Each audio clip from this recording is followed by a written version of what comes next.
Human nature makes us remember bad actions better than good deeds. And it will certainly take us a long time to forget the deeds of these guys.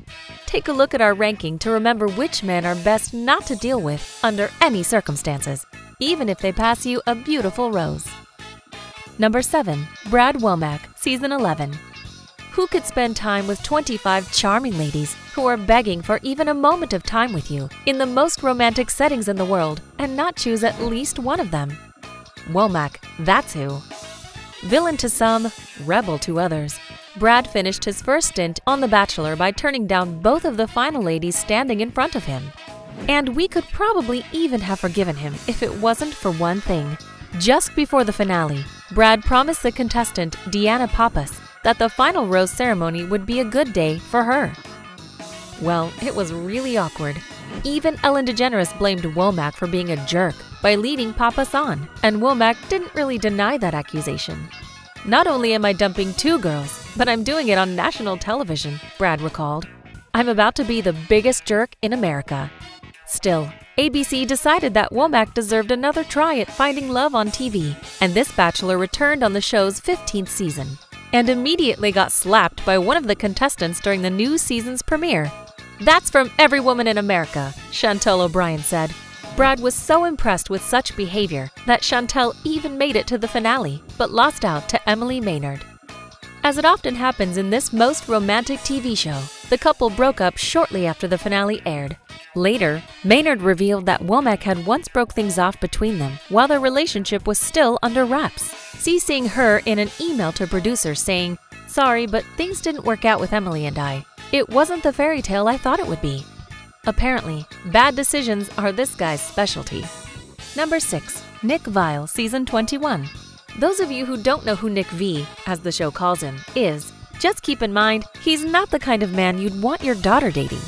He made his first appearance as an infamous contestant on Andy Dorfman's season of The Bachelorette, admitting his love for Dorfman, yet leaving the show heartbroken. During Caitlin Bristow's season of The Bachelorette, Nick V surprisingly appeared asking Caitlin's permission to join the group of males competing for her heart. She accepted the offer, and Viall nearly proposed before Bristow turned him down for Sean Booth. Nick tried his luck again on Bachelor in Paradise, sparking a relationship with Jen Saviano before breaking up with her in the finale. ABC decided to have Viall as a bachelor in Season 21, which ended in his proposal to Vanessa Grimaldi. However, Viall didn't seem as enthusiastic about any of the ladies on his season as he did with Bristow and Dorfman. The couple, however, split up a few months after their engagement, and Viall has joked that it would take a gun for him to ever become the bachelor again. Maybe it's about time Nick starts thinking that it's actually possible to date people when there aren't any cameramen involved. Number 5. Charlie O'Connell, Season 7. He is no Prince Charming, and that's something in him that we really didn't see. Idiot and Player are the kindest nicknames the spectators called the actor Charlie O'Connell, the 7th Bachelor. The mass media called this episode shameful and degrading, actually anything one could really look for in reality TV. O'Connell voted off one participant because she's a single mother, and nixed another one who bleached her hair in order to impress him. Not the noblest behavior, is it? Despite the fact that he didn't propose to any of the contestants in the show's finale, he had been in a relationship with one of the finalists, Sarah Brice. The couple had it on and off before ending it in 2010. Sarah claims O'Connell's alcoholism to be the reason for their breakup.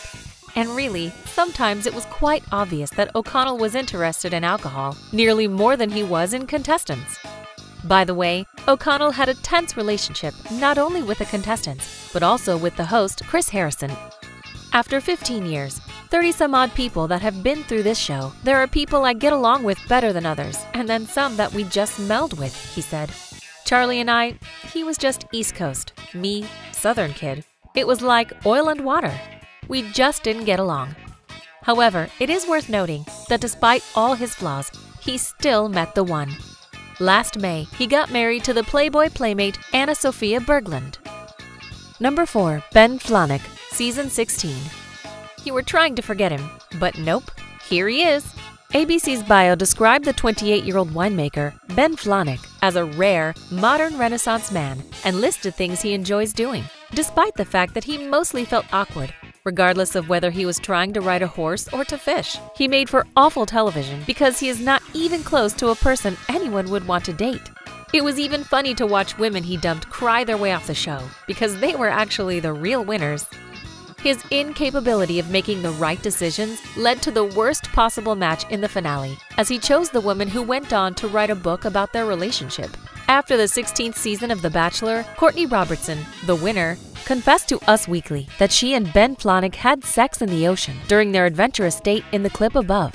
She also said she wasn't happy to find out that he had also had sex with other participants in the fantasy suite dates, and she was the last one to do it. "Knowing I was the last overnight, it kind of makes me cringe," Robertson said. Courtney revealed to the host Chris Harrison in the post-finale special that it's supposed to be a story about love and finding love, and it's spoiled. Number 3. Jake Pavelka, Season 14. For those who are unfamiliar, Jake Pavelka is one of the most hated Bachelor stars in the whole show's history. He was a participant in The Bachelorette in summer 2009 as one of Jillian Harris's suitors, but got kicked out rather early. But apparently he wasn't forgotten, and in January 2010, ABC decided to make him the next Bachelor. The season was a low point, and Jake proposed to Vienna Girardi, the season's villain, best known for creating drama with the other ladies in the mansion. The main drama, though, sparked after the show. Just a few weeks after the show was over, the couple announced their breakup. And then the most explosive breakup in the show's history followed, as the ex-partners kept firing back and forth at each other in the tabloids. The cover of Star had Vienna calling Jake a monster. As a shot back, Jake told Us Weekly that she cheated on him.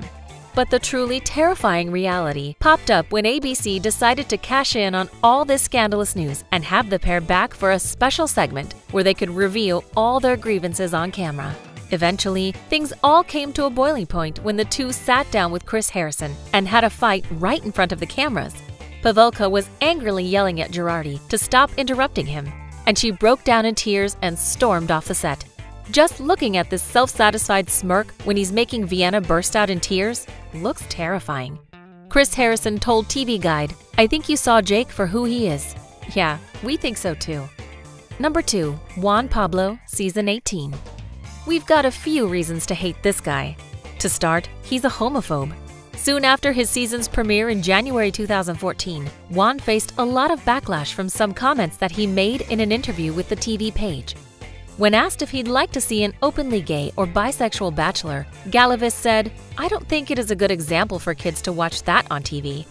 Not very tolerant, is it?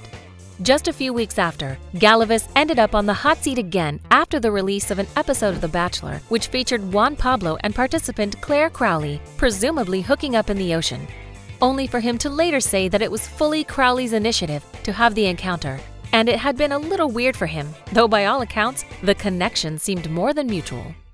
And the final thing in the situation with Claire was the helicopter date. During Juan and Claire's final vis-a-vis, they soared in a helicopter above St. Lucia. It looked romantic just until the moment when Claire told her man at the time, "Just tell me you love me." Juan whispered in her ear, "I love fucking, but I don't know you." Excuse us? What? How could you even say anything like that? During Claire's final one-on-one interview confessional on the show, she revealed how hurt she was by his comment. "I'm shocked. He chose to tell me something that no woman wants to hear. It was insulting and it was offensive." Juan Pablo decided to tell the truth, but that's where the problem lies. Truth is really not something that women look for while watching The Bachelor. What they really want to see is the epic romance fit for a Disney movie. As if the homophobic comments, gaslighting, and ugly truth weren't enough, Galavis's constant, condescending use of the phrase, "it's okay," frustrated both contestants and spectators. "I would never want my children having a father like you." Okay. As Andy Dorfman told him, it's not okay. Those are just enough reasons to make the top of our list of worst bachelors ever. Right? Number 1. Ari Luyendyk Jr., Season 22. And the award for the most despised bachelor of all time goes to Ari Luyendyk Jr. That really hurt. When he became the 22nd Bachelor, experienced audience members were ready for almost anything, but this was something they couldn't have expected. Weren't you surprised that on his first date with one of the women, Ari brought her home to meet his family? Alright, we know that the show is a bit extreme sometimes, but really, why would anyone bring a person home to meet their parents on a first date? And Crystal? Come on, Ari. At the end, he couldn't choose between the two ladies and finally decided on Becca Kufrin.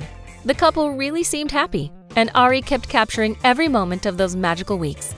And then, supposedly getting into filming everything a bit too much, he decided to videotape and post the moment of him telling Becca they need to break up. No girl could ever dream one of the worst moments in her life being shown to millions of people. Ari, that was really bad. And one more thing, Ari appeared to be quite calculated. Before breaking up with Becca, he secretly met with Lauren to make sure her feelings were mutual. He proposed to Lauren on national television 24 hours after the whole world witnessed his bad breakup with Becca, and really proved himself to be the most despised bachelor in history. Though, on the other hand, in the end it wasn't that bad. In season 24 of The Bachelorette, Becca got engaged to Blake Horstmann, and Ari married Lauren in January, and the couple is now expecting their firstborn child. So whatever happens, happens for the best. Do you agree with our rating? Or perhaps we missed something? Comment below. Subscribe to our channel so you won't miss out on a new video about your favorite celebs.